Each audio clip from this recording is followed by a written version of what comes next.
So welcome to Step Up Week 10, the final week.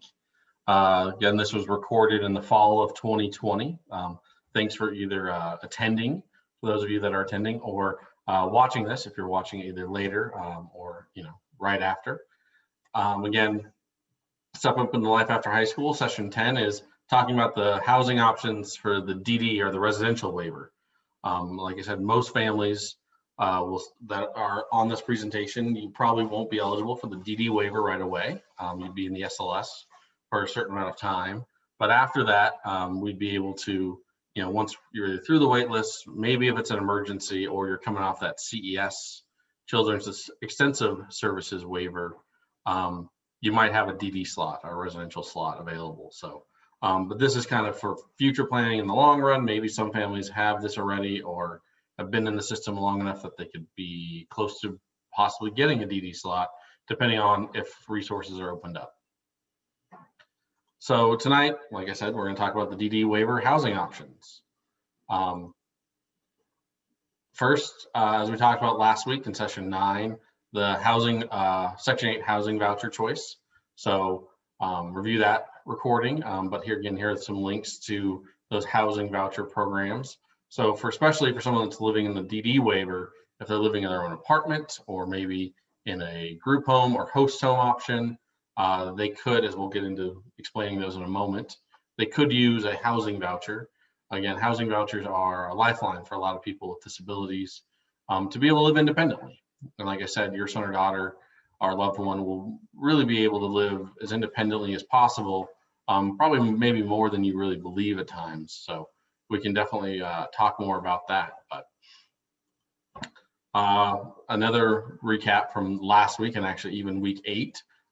What is a PASA? So a program approved service agency. Remember, they're the agencies that are licensed by the state to do direct care.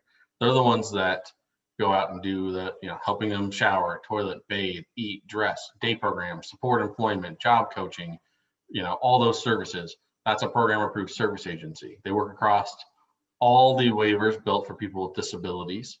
Some are actually even home health agencies plus a PASA. Some are, do residential plus run a day program plus run support employment plus respite. It just depends on the size of the agency and what their specialty is. With an agency, any PASA you work with, it's really has to be a good fit for you and your loved one. To make sure that their needs and strengths and that agency and even the provider itself, the person providing the service, his values and norms kind of meet up with yours. You don't want someone that teaches them to cheat at Monopoly. It's a story a friend of ours uses. You don't want to, have that if that's a norm that you don't approve of. So things like that. So really feeling in your gut if this is a good fit. Again, they provide all sorts of services under the waiver.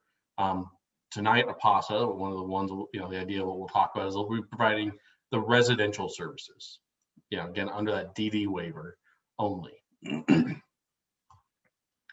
So here are the housing options for people within the disability waiver or the residential or comp waiver, as we call it. They can live in what we call personal care alternative, which are an apartment setting, a small group home of 3 individuals or less, the Family Caregiver ACT, meaning they live in your own home. We'll talk about that. Family-owned PASA, that's still part of what we call a personal care alternative. Then there's a host home, which is not PCA. A host home is a host home setting. There's a group home setting we'll talk about. And then they can own their own home under use Section 8 and kind of with some other settings in place. So we'll go through all of these on their own, one-on-one. So first off, a personal care alternative, an apartment setting. So a personal care alternative is just the title that the state gives for this kind of residential setting that covers a lot of these kind of semi-independent living situations. So under the apartment program, it's several people with a disability living in typically the same apartment complex, receiving supports from an agency or a PASA. If your loved one lives in an apartment program, you can expect them to live in their own apartment, either alone or maybe with a roommate. That roommate could be someone with a disability. It could be someone without a disability. it could even be like a staff that, that's the one that kind of oversees the rest of the individuals living in the apartment. Again, these apartments are not just all people with disabilities live in these apartments. They're general apartments that anybody living within the community can often come in and rent and lease on their own. So it's just like any other apartment, just there's people with disabilities that live in it. There will be people who come and go into their home to help them provide supports like cleaning, shopping, cooking, as staff. That could be you. We'll talk about that option. But it's going to be a staff member from an agency. There'll always be someone available 24 hours a day. Some agencies, like PASAs, have on-site support. So a staff member actually literally either lives in the apartments or is 24/7 working out of one of those apartments. Some of them have on-call support. Some have what are, like local support where someone's there for a certain amount of time during the day, a certain amount of time at night, maybe not overnight, and that's where the on-call comes in. They can get support maybe getting to work or getting to other programs or activities like a day program. They'll live mostly independent lives, coming and going as they please. They can be involved in activities with other people living in the apartment complex, even those with or without disabilities. So, when we're not in COVID, they might be throwing, apartment complex, potlucks or barbecues or, movie nights on the quad or whatever. The apartment complexes do. I haven't lived in one since college, so I use the word quad. But that's the idea of what an apartment they can do. They could be a hermit and live and be quietly on their own and go to work and come home. They could be lively and go out and see movies with friends and join programs either through community connections or on their own or Special Olympics. Apartment programs are great programs for individuals that have a little bit of life skills, maybe need a little bit of supervision here and there, need someone to check in on them. They might need help refilling med reminder boxes here and there, or making sure that they're not just eating frozen pizza every night. But apartments, again, your loved one might work their way up to an apartment program, living on their own. And it's a very positive place for people to live and gives them a lot of independence. And agencies typically can help that apartment if it's better for them to have a first floor due to mobility issues, or I've seen them actually, lower the peephole so someone that was a little shorter could look out without having to open the door to check if someone was there. Things like where they've put in extra security locks so that person can make sure they're very safely staying in their apartment if they have some anxiety. To the point where there's two individuals living in an apartment and one has one diet and the other has a different diet. One needs to eat more to gain weight because of some meds they're on, and some needs to lose some weight. And they've set it up so that each one of them has their own kind of locked cabinets, but they know the combinations, but the other individual doesn't. So they can kind of, stick to their diets and eat appropriately and things. And they work really well depending on how your loved one kind of can, accomplish their daily activities. The next option is kind of a dinosaur. It's not used much anymore because it is pretty costly. What we call small group home settings, which are essentially 3 individuals living in like an apartment or condo. They each have their own room, so it's typically a 3-bed, maybe a 4-bed condo. So there might even be a staff member living there full time, or a staff member coming in constantly, kind of checking on them throughout the day. Kind of similar to how an apartment setup would be. But you can expect that, they're living with roommates. If it's at least 3, at least, maybe 2, 3, they'd be staff either 24/7 in the home or at least awake during awake hours. There's someone always there. They could get a lot of support getting to work, again, programs, activities within their condo or apartment setting. These are pretty expensive. The rates don't really support much of it. There are some agencies that still do them. And they work really well for 2 higher functioning individuals living there, and then maybe someone that's a little lower function that needs a little more support with their daily living activities or has a little bit different of abilities.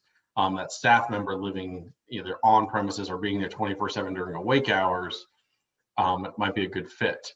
But again, sadly, the rates just don't really support these much anymore. But that could change. Always the system can change, and some agencies really have figured out the keys to it. Of as long as people's reimbursements come back well, that they can probably run some of these.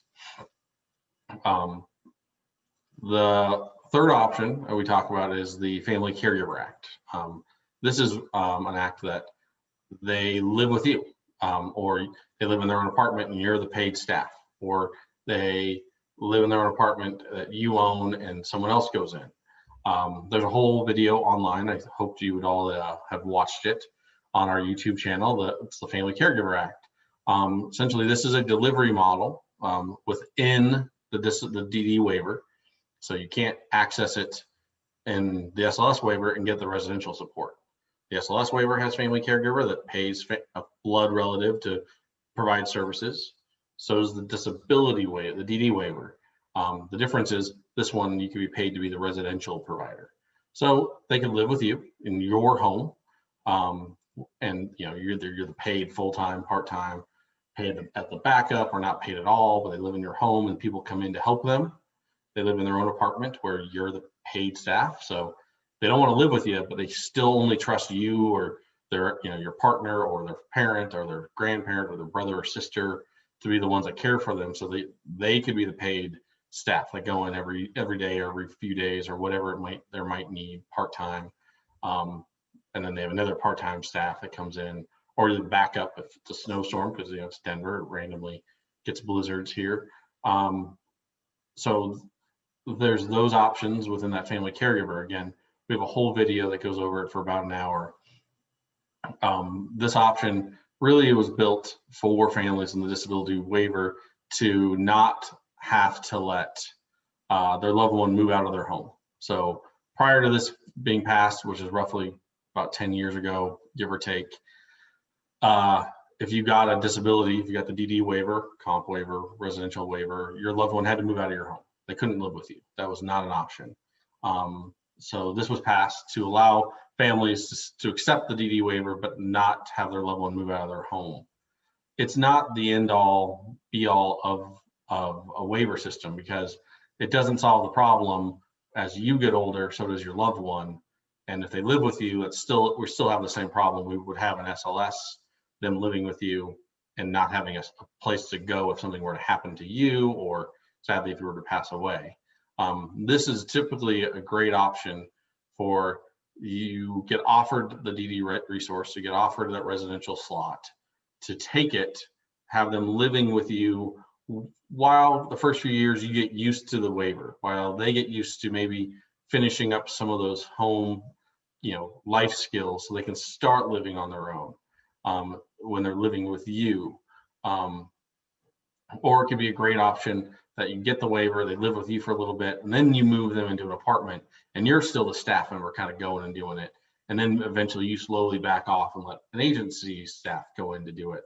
But again, we go over the whole Family Caregiver Act in its own training, and the whole video online that goes over that. The family caregiver options, again, as I said, they could live in your home and you're the full-time staff. They live in your home and you're part-time, live in your home and you're the backup. So if someone can't make it, or it's snowing or whatever, or COVID, they live in your home and you're not paid at all. Like you're not hired by the agency, you're not paid at all, but because they live in your home, we still have to classify it as family caregiver. And the same goes if they live in their own apartment, that you can be the staff that goes in, full-time, part-time, backup.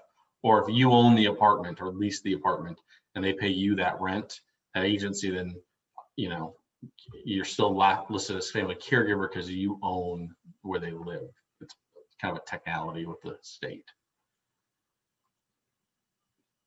So then a family-owned PASA, another personal care alternative, is when a family goes and creates their own incorporated state of Colorado service system under the disability world, what we also call a micro board, because again, we can't name things one way, we have to name them multiple ways in the waiver systems. Again, this is another delivery option under the disability waiver, so the DD residential comp waiver. So you have to have that comp slot to get any of the residential supports. And again, residential supports aren't paying for that, where the room and board. Every adult pays their own room and board out of either Social Security or out of what they're making with income from employment, or a little bit of a combination of both. This pays for supervision and support. It pays for them to be cared for in that whatever living situation. The micro board, it's an agency created by the family, whereas the scope solely is the services for one person with a disability. The person cannot be living with the family, meaning they can't actually live in your home and have you be the family-owned PASA. Like, they need to be living in their own apartment setting, own condo setting, however that might work. You and or their representative can directly control hiring, firing, training, all the things, retaining employees, firing employees. So a lot of times, families use this where they either buy or lease a townhome, an apartment, a condo nearby, and them and their, the loved one and services run this micro board, this agency, and they pay for someone to live with them in that apartment through the waiver. The waiver of that residential rate pays for them to have a live-in roommate. The live-in roommate could be another family member. There's no rules around it. Can't be a loved one. A lot of individuals, families that do this typically find individuals that have a lot of DD experience and they don't pay rent to live there. They're paid to work and live there, but rent is kind of, taken out as part of their benefit of helping and working with them. There's a whole video on this one also that our executive director, Carol Meredith, explains. It's a little dated, but she does explain it very well. So if you're interested in that option, there's a way you can look at that more in detail. There's a little bit more on the family-owned PASA. It is a lot of work. It's not as easy as like, I want to be a PASA, here you go. You have to, get a Medicaid ID. You have to submit, that you're going to be a provider within the service agencies. You have to meet all their other rules and regulations like every other PASA does. So you have to have a fire extinguisher for every, fuel lit system in your home, meaning a gas furnace or the hot water heater. There has to be enough fire extinguishers. You have to have exit plans and fire drills every month. You have to have rules and regs around if there's a dispute, if you terminate your son from or daughter living in your own family-run PASA, you have to do those things. The positive side is you and your loved one really are the ones kind of deciding, depending on their needs and supports, what they need. You can be creative with how the budget works. You can essentially pay people a little bit higher rates than a typical residential agency might, because you might not have overhead. A lot of families that run their own PASAs, the family member doesn't take a cut. So there's no mom or dad aren't paid to help manage the agency. They just use all the waiver funding to help increase the rate for the provider. So, but again, it is a lot of work. I'm going to stop for a moment and answer questions in the chat, because that does kind of lead to a pretty easy transition between, well, again, personal care alternative, which is we're paying someone 40 hours a week, or overtime, but no one pays overtime in the disability world. I mean, they don't like to, because it's very expensive, and there's not a lot of reimbursement for that in terms of most agencies lose money with overtime. So they're paid 40 hours a week, give or take, and it could be you under maybe family caregiver to provide a service. So they're paid an hourly wage to provide a service. The next residential settings we'll talk about is where people are paid kind of a stipend to do something. So that's the difference between a personal care alternative, is it's a daily hourly wage compared to kind of more of a stipend for working the whole month or whatever. What is the rate the DD waiver pays for rent? So again, the DD waiver doesn't pay rent. It doesn't pay any part of rent. The individual pays their own rent, room and board. 90% of that is people with disabilities are paid through Social Security. Social Security they're about to go up by, I think it's like 1.2% for 2021. That's going to help us out a lot here in Colorado residential rates.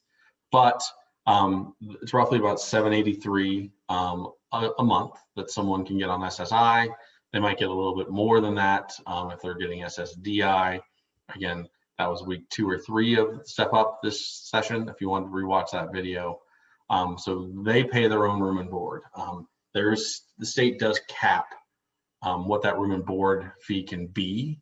And typically right now, I think it's right around $600 is essentially what the rate is. And they put out a new rate every year.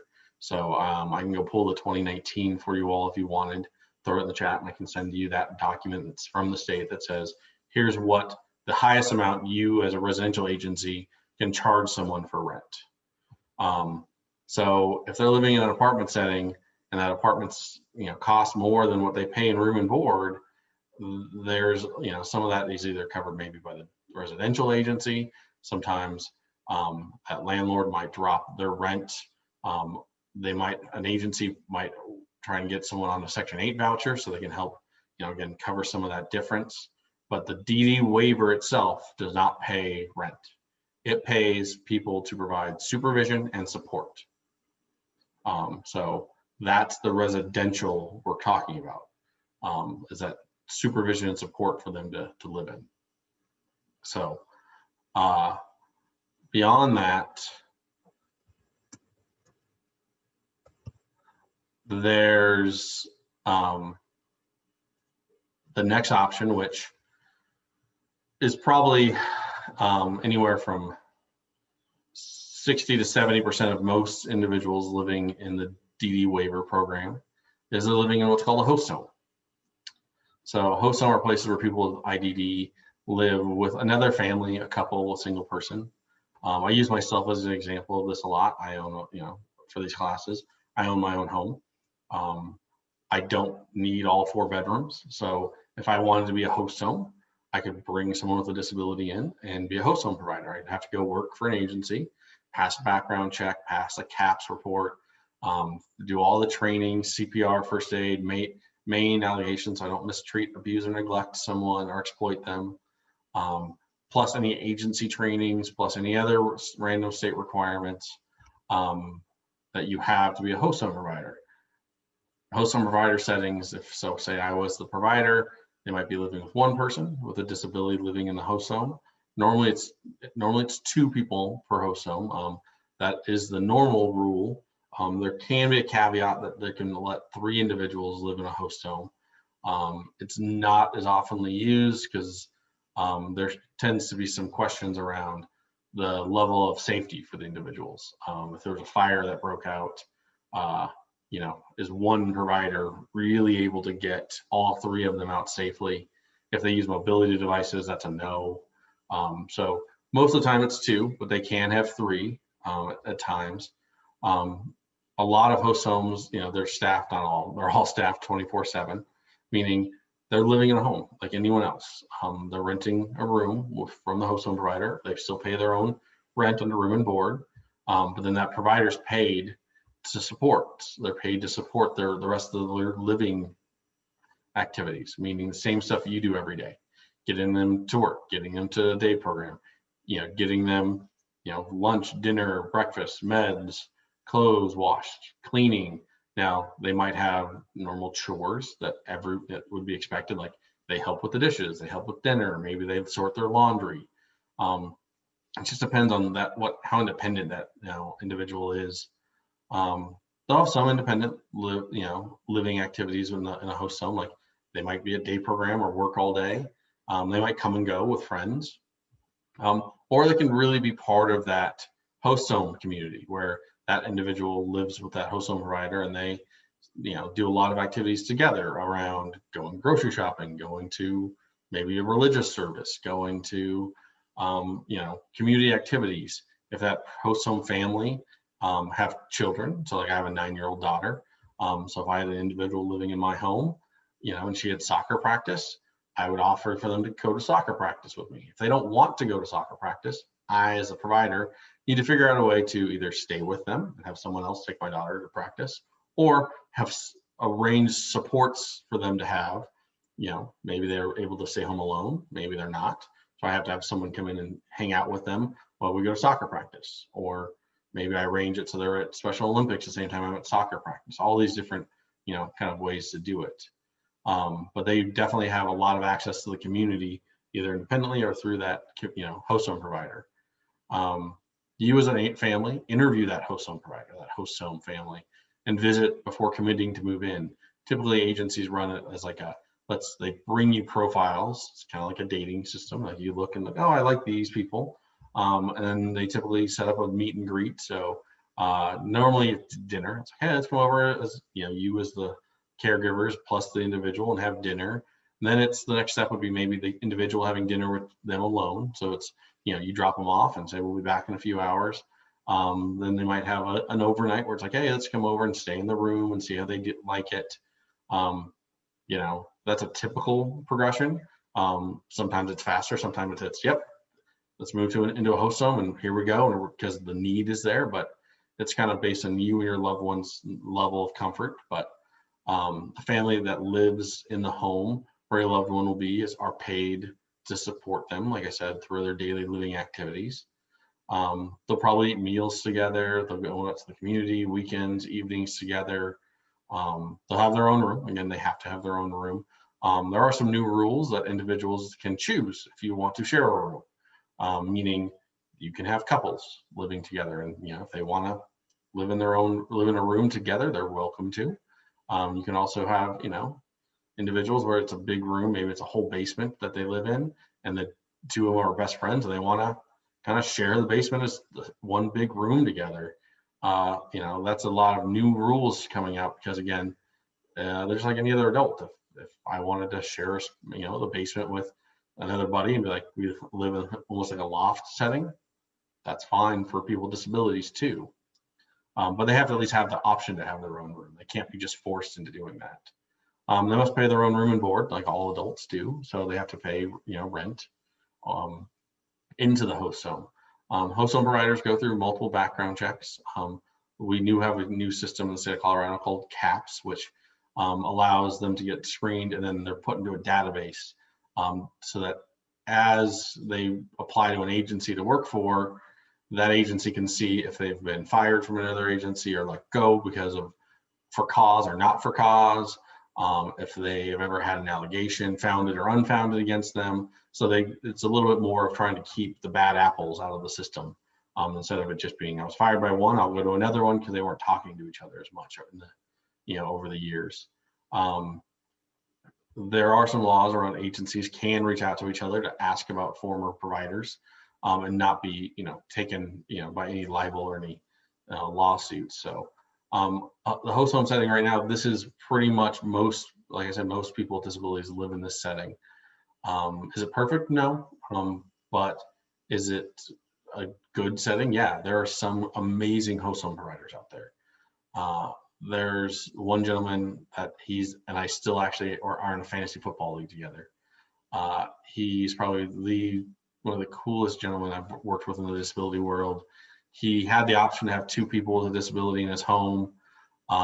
One of his first client, our individual that lived with him, had a lot of anxiety, major anxiety disorder. And when he brought a second individual in, it made the first individual, we'll call him Luke, let's say, my name, really struggle. So Luke really couldn't handle having another person in the home. And as a host home provider, he chose to have the other individual move out, keep Luke in the home alone, and essentially lessen how much he gets paid. Because again, it is a job for them too. So he took the benefit of helping this young man over being paid more, which is hard to say in this day and age, sadly. But your loved ones living in a host home setting, typically, if it's a good setting and you can find them, there's more good providers out there than there are bad. Trust me. That if they might find that they're part of that family too. I've had individuals go to weddings for their host home providers' children, adult children, as they've gotten older. They're there when the host home providers become grandparents, and they're part of that, new baby in the family's experience. I've had host home providers, offer to, get a pet for the individual in the home, even though they don't have a dog or cat or what it might be, because that individual really needs it. I've had them go to family reunions where, they don't fit with the family, but they're part of the family. So your loved ones could have, you and their natural family, plus become part of this host home settings family. Some host home providers work with your loved ones for years, and might pass away with that host home provider. Some might be there for a handful of years or 2 years. It just depends on the fit and how things are going. As the host home provider, if it's a family or single person or couple, as they grow and develop as people, and your loved one grows and develops, those could change in terms of how those ratios really in that relationship works. And a good provider might come to you at the time where it's just, it's time for them to retire. Maybe it's time for your loved one. They need to be with a younger family, or, they just aren't getting along with this other individual, and this other individual really struggles to find a good provider because of their challenging behaviors. So it might be like, maybe we should look at seeing if we can find a new home for your loved one. That's a good provider. They're coming to you and saying things, instead of it being like you being so frustrated because they don't listen or aren't working well. Again, most host home providers can be pretty caring and loving individuals. One of the things I do talk about a lot when families are looking for a host home setting is you really need to be open to anyone and everyone being a host home provider. The likelihood of it being someone of your same race, religious choice, ethnic background, income status, within a square, 1 square mile or 2 square miles of your home, that's probably not going to happen. You'd be surprised. I've watched people with disabilities move into a host home that is a different culture, and their parents are like, they only eat French fries, chicken nuggets, and celery. And 2 months later, they're eating, curried, whatever. And these parents are like, they never did it for us. I don't know. Maybe it's the mom and dad relationship. Maybe it's a different adult, relationship.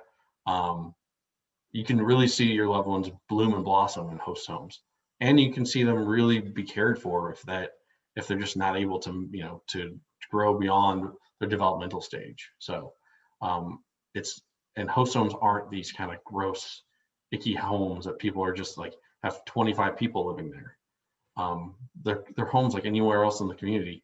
I guarantee all of you have probably 2 or 3 host homes within 5 miles of you, if not more. So this, and if you want them to be closer to you, that's okay. But they could be living in Lakewood and you're in Aurora. It's part of the human experience. Sometimes you don't live near your parents anymore. So keep that in mind. I'll stop here for a moment and then bring up some of the chat questions. Let's see. If there's a service dog, how would host home provider work? It's up to the provider. So just like any other place you're going to live or look at. If I was going to get a roommate and they had a dog, I'd have to be okay with them having a dog. They're going to have a lease, just like any other adult should have a lease. They should be signing, and it's part of the state rules that they sign a lease with the host home. So if they have a dog, it's part of that lease, and they care for it and they maintain it if they're able to, or that provider is going to help out. So that's a setting you're looking for individually with them. Do you have any idea of how long a host home lasts? I kind of explained that a little bit. It just depends on the agency per se, and the provider you go with. And providers will jump. They'll jump from one agency to another because they get paid more at one. So I can't tell you what an agency pays. Some might pay a 50-50 split of the residential rate. Some do a 60-40 or a 70-30, depending on to the provider or not, and who knows. So some providers might find another agency that pays better. Some providers can work for 2 different agencies. So your son or daughter might be with Luke Wieland Agency, and the other person living in the home is with Bon Appetit Residential Agency. It's my water bottle. It's not an agency. But the idea is so they might all of a sudden get a better rate. Bon Appetit might increase their reimbursement to a 60-40 split, and I'm at 50-50 as their agency. So they might ask you and your loved one if they would want to move residential agencies so they can get paid more. That's a choice you and your loved one have to make.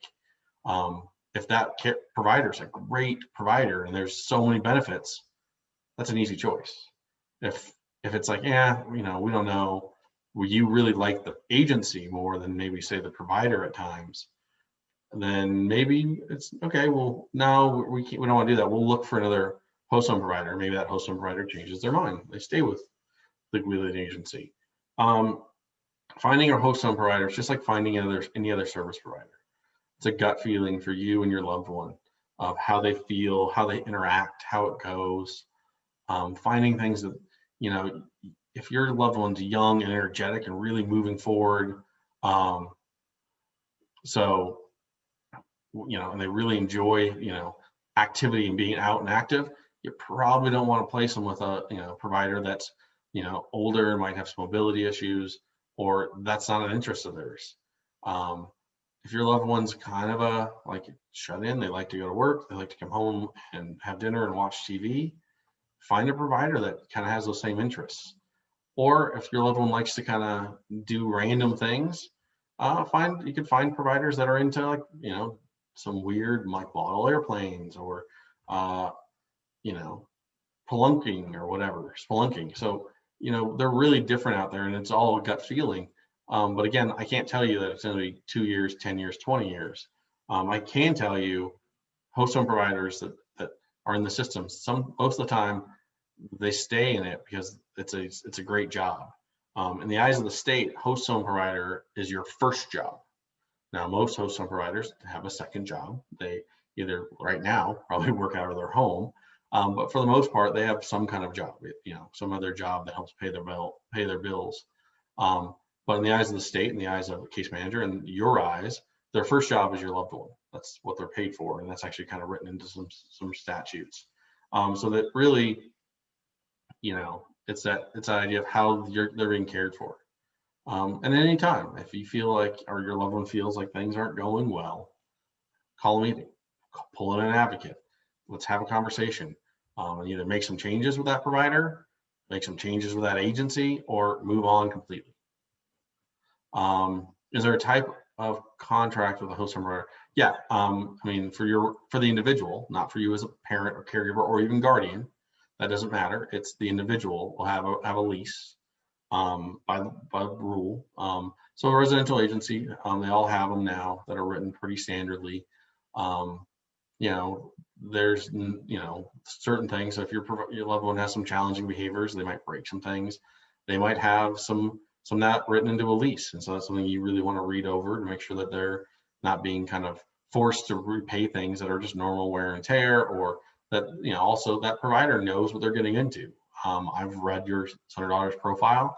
I know when they get really, really mad, they might punch a hole in the wall. Well, okay, then I need to know how to de-escalate and help them so they don't punch holes in my walls. But if they randomly do, that's also part of me knowing what I was getting into. So now, if they rip the whole drywall off a wall and destroy it, that's a difference. And then there's a conversation we need to have with not necessarily how they're going to recoup that to me, but how we're going to figure out that doesn't happen in the first place. And then again, we talked about the service dogs with host homes. We'll talk about it with group homes here in a moment. So that's our transition into the group home setting. So group homes are places where people with IDD, technically anywhere from 3 to 7, 8 is the limit, but I've never seen an 8-person group home. Typically they stop at 5 because there's some state rules around after 5 individuals, you have to have another staff member present. So the lowest ratio is 5 to 1. So if there's mobility issues, that changes. So if it's a wheelchair accessible home, that might be different, but the house is typically owned by the PASA, so the residential agency actually owns the home. I can tell you, there's group homes in many neighborhoods in and around the metro area. I know there's two, like a few blocks from where I live. One of my very close friends lives across the street from one. You wouldn't know it's a group home, minus they typically have a ramp of some kind, and accessoride comes a hell of a lot. That's pretty much how you can tell it's a group home. Outside of that, it's any other home. It doesn't look like this. It doesn't have to have a certain residential set, waiver, rule. It's just a house. There's staff 24/7. Either that staff's awake overnight based on the individuals in the home's needs, or they sleep at night, again, based on the individual's needs. Staff are there to help or complete the household duties. So sometimes in a group home, individuals won't have as much typically chores, but sometimes they do. We want to teach them cooking and cleaning skills just like anybody else, so they continue to develop. So they might have, they might help staff clean up after breakfast or dinner, or, complete some laundry tasks. But they're not necessarily mowing the yard or shoveling snow. Your loved one's not, the staff are. They can get support getting, again, to work or other day program activities or any other social activities. That still might be you sometimes, because they can't drive everyone everywhere, but they live somewhat independent lives. They still can come and go as they want. So there are group homes that, the high individuals are a little more higher functioning and kind of come and go to and from work and ride the bus, but they live in a group home because they just need a little more oversight than maybe a host home could probably maybe handle, or they like being around more people. It's just kind of up in the air. Staff are paid to support your loved ones to do their daily activities. They're paid hourly. But again, because it's a group home, staff can work kind of around the clock. They kind of have rotating staff in and out. So a group home, you might have some staff turnover, more so than a host home provider setting. You might still have that turnover in the PCA setting, like in an apartment per se, but in a group home, there definitely kind of can be some more coming and going just because of the nature of the group home setting, or they've moved from one group home to a different group home setting within the residential agency they run. Again, they probably eat meals together. They don't have to. They can have privatized meals. They can have their own room. Again, they have to have their own room unless they have that random rule they choose not to. They have to pay their own room and board like everyone else. Everyone in the home will probably eat those meals at certain times because staff are kind of making them together. But they're very accommodating too. If your loved one works, they don't get home till a little later, they might have it so that their meal is later in the evening, but it's still the same thing probably everyone ate. Or your loved one, if they're able to, might make their own meal in the group home. At night, sometimes people watch TV together, they go out on activities, same kind of thing as they would in a host home setting, just in a group home setting. And group homes aren't these archaic, gross houses. There are group homes that I've been in that are beautiful, that have granite, everything in the kitchen, brand new appliances, zero thresholds throughout the whole house, brand new paint jobs, high end, trim around the baseboards so that, if you're using a mobility device, it doesn't scuff the walls, so it keeps everything looking nice. The rooms are clean and taken care of. They're not like these, where some families worry that they're these kind of gross institutional settings. They're not. But again, they also have 5 people living in them and probably 3 or 4 staff in there every day. So there's a lot of traffic. So the kitchen floor might be dirty because they can't mop between every single meal.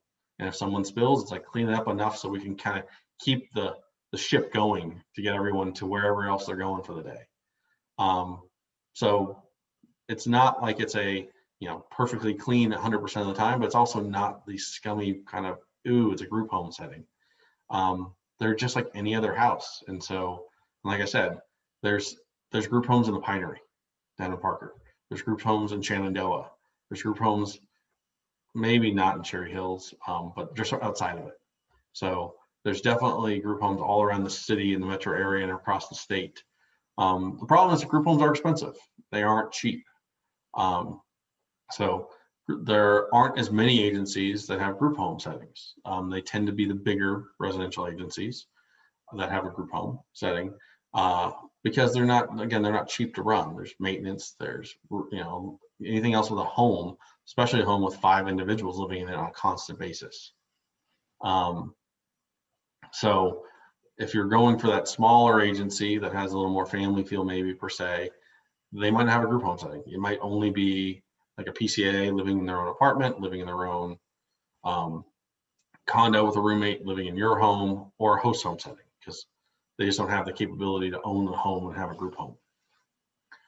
And there's not a lot, since there's not a lot of group homes, there's not a lot of group home slots.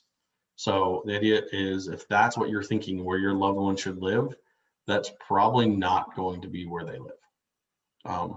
People that live in group homes typically have lived in the rest of the residential system for a while. They have been in a host home for a while. They're either getting older and their abilities are getting a little less.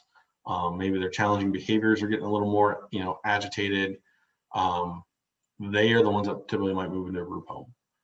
There are specialized group homes that serve only women, some that serve only men, some that serve only people that have either some offending tendencies, it being sexual assaults or sexual offenders, or there's ones that are built for mobility, impairments. So that everyone that lives there uses a mobility device, or that everyone that lives in this home is, has a certain disability per se, saying it's something that they're all very, either medically compromised or not per se, like they don't have like an autism group home, but they all might have some unique medical complexities, so that the home has to have certain like cleanliness settings to it. But again, group homes aren't as rare. I'd say they're maybe 7 or 8% of people that live in the disability world live in a group home setting. 70% probably live in a host home. The other 25, 30% live in some kind of family caregiver setting or in their own apartment setting. Now, that family caregiver setting is growing, so more and more families are living in that setting per se than a host home or group home. So those numbers are changing as the tide changes here in the state. But so let me see. That is the end of the PowerPoint. So again, let me go ahead and go through kind of the settings again. You have to have that DD resource. You have to be in the residential waiver. So you either have to gone through the wait list and waited, become an emergency client, meaning, hey, there's something going on, we need them to have a resource now, or be in that CES waiver until they're 18, and they can opt into the DD waiver to get a residential resource. It doesn't pay room and board. They still pay their own rent, room and board, but it does pay that supervision and support, simply kind of the same idea as how they're living with you. So essentially it's paying someone to do all those ADLs that you're kind of doing for them. What they're going to do with that residential system is it's just built on really where they're at, what their needs are. And it's fluid. So again, it's not like you chose a host home and they're stuck in that host home setting forever. It's, hey, it's a host home. Maybe that host home provider has like a basement with a walkout door, so that they can kind of learn how to be independent and have their own comings and goings. Might be like my home, where I have like almost a full kitchen in the basement. I have a dishwasher, fridge. I just don't have an oven down there. So they might be able to learn some life skills and have their own food and stuff downstairs. And then, they live with them for, a handful of years, maybe. And then they decide that it's time to move into their own apartment. And then maybe that host home provider becomes the staff that goes into their apartment and checks on them. The system kind of can always work, how your loved one's needs are. On that, there's a lot of rules and regs around the disability residential waiver. So they can't restrict your loved one from being in a part of the home unless there's a health and safety issue. If they have mobility issues, so they lock the basement door. Understandable, it may fall down the stairs. But if it's like when I was in high school, my parents had that fancy living room where it was like the white couches that no one was allowed in. that we just put tarps over whenever we had parties and nothing got dirty. They can't say to your loved one, you're not allowed in that space because, you know, it's the nice living room. No, it's just like anyone else renting a room in a home. They have access to the rest of the home that is accessible to everyone else. So you know, they can't go in the host home provider's bedroom, but they can easily go into the, you know, and be in the, you know, the living room, the basement, the, you know, the garage maybe, unless they have, again, some issues around, you know, eating or around safety with sharp objects, because, you know, where do you keep the tools? Typically in the garage. You know, if they smoke, the host home provider has to be okay with that. Doesn't mean you chose this provider and they have to be. That provider can say, nope, I don't want anyone that smokes in my home. But if they are going to accept your loved one and they smoke cigarettes or technically even marijuana in the state of Colorado, they have to have a space for them to do that safely. You know, backyard, front yard, a place that they can safely be within the property that limits to smoke. Same with an apartment setting. You know, they're not going to probably allow them to smoke indoors, so they have to figure that out. They have the same rights as anybody else, so that you can't just kind of push them and say, oh, this is, you know, it's 10 o'clock. We all go to bed at 10 o'clock. Nope, no, that doesn't work. They're adults. Sadly, it's the same rule that if they live with you under the Family Caregiver Act. You're a paid provider at that time. That whole video talks about that, you know, our YouTube channel goes into it in depth. So you have to follow all the same rules and regs. But again, those providers, if they're living in an apartment, a host home, your home, the group home, they're going to take them to medical appointments. Or if you want to be the one that does that, feel free. Definitely doesn't have to be this. The agency is responsible to get them to those. And they're responsible to let you know, depending on your level of involvement, of if you're the, you know, like we talked about, medical power of attorney, have a HIPAA release, you're part of the team. You know, technically, if I'm part of someone's team, I can ask for how the dentist appointment went. You can too as a parent. Again, you don't have to go be guardian to do that, even if they live in the residential setting. So a lot of times when families do get this disability resource and then they're going to move out of the home, the loved one's going to live in their own apartment or a host home or a group home setting. Typically it's harder on you as the parent than it is on your loved one, because they typically get used to living in their home. They live it every day. So as people grow, that you live every day in a setting, you get used to the rules, you get used to how things work. So you might be the ones that struggle with when they're hanging out with you. They'll say, yep, it's time for me to go home. And you'll be like, but no, you are home, like because they're at your house. That's not their home anymore. So I've typically seen where I've had to help families adjust because their loved one's ready to be more independent. And sometimes with your loved ones with disabilities, that's not something you might have ever crossed your mind as they are getting older. But as I've said for weeks now, your loved ones have a lot of abilities that will surprise you in the years to come. I'm going to go ahead and stop the recording and then finish up with any of the